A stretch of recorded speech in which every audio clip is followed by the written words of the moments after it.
In my previous life, I traveled a lot for work, so I didn't inevitably be sitting down on an airplane for long periods of time with someone, and would always kind of start a conversation.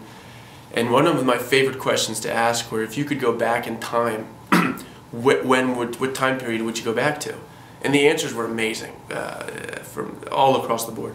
Some people wanted to go back and be cavemen so that they can, have clubs and carry women over their shoulders, and others wanted to go back to the medieval ages. Others wanted to go back to the 50s and the 60s. So everyone had unique and amazing answers and reasons behind each one of them.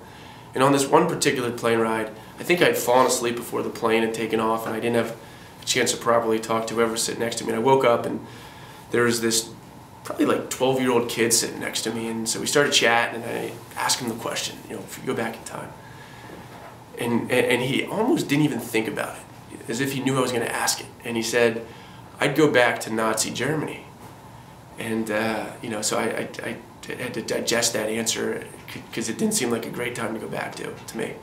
And I asked him, why would he choose that? And he said, I'd go back to Nazi Germany because I feel like I would have had the chance to stop Hitler.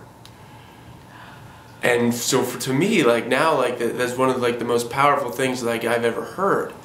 And I've always wondered, if I was born during the civil rights movement, or before then, during the time of slavery, if I was born as a white man,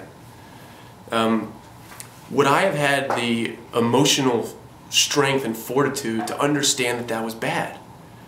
Would I have had the opportunity to go against the grain? And I don't know the answer to that question, but I would love to go back to that point in time to know how I would have dealt with that situation.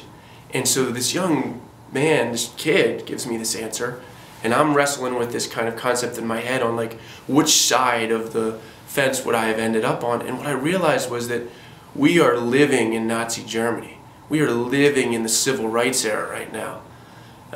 There are problems that our society is facing that some kid on an airplane 50 years from now is going to wish he was able to go back to help fix.